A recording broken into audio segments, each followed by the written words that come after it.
Hi friends, ഇന്ന് നിങ്ങൾക്ക് ഞാനൊരു പുലാവിൻ്റെ റെസിപ്പി ആയിട്ടാണ് വന്നിട്ടുള്ളത്. ഈസിയാണ്, പെട്ടെന്ന് ഉണ്ടാക്കിയെടുക്കാനും പറ്റും, ഒരുപാട് മെനക്കേടൊന്നുമില്ല. അപ്പോൾ ഒരു ചട്ടിയിലേക്ക് ഒരു 3-4 ടേബിൾ സ്പൂൺ നെയ്യ് ഒഴിച്ചു കൊടുക്കാം. അതിലേക്ക് പട്ട, കറാമ്പ്, ഏലക്ക, ബിരിയാണി ഇല, പെരുംജീരകം ഇട്ടിട്ട് നല്ലോണം ഒന്ന് റോസ്റ്റ് ചെയ്ത് കൊടുക്കാം.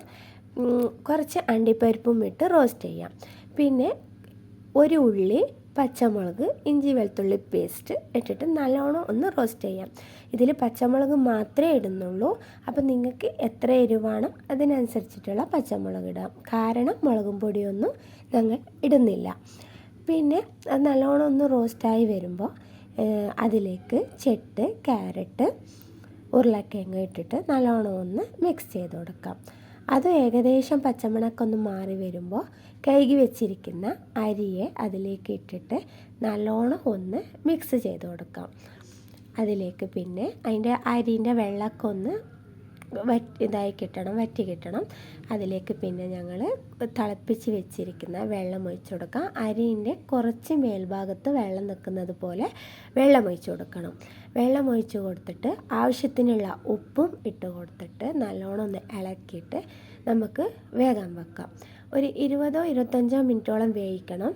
അത് അടച്ച് വെച്ച് വേവിക്കാം. തുറന്ന് നോക്കുമ്പോൾ തന്നെ നല്ല മണം വരും, നല്ല ടേസ്റ്റ് ഉണ്ടാവും കഴിക്കാനും.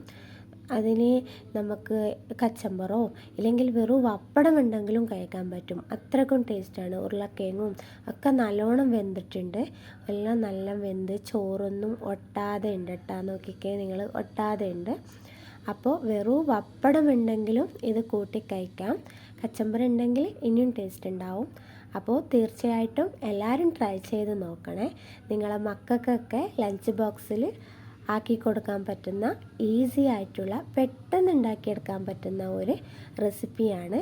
അപ്പോൾ എൻ്റെ ചാനൽ ആദ്യമായിട്ട് കാണുന്നവരാണെങ്കിൽ സബ്സ്ക്രൈബ് ചെയ്ത് സപ്പോർട്ട് ചെയ്യണേ. നിങ്ങളെ അഭിപ്രായം കമൻറ്റായി എഴുതി താഴെ അറിയിക്കണേ. താങ്ക്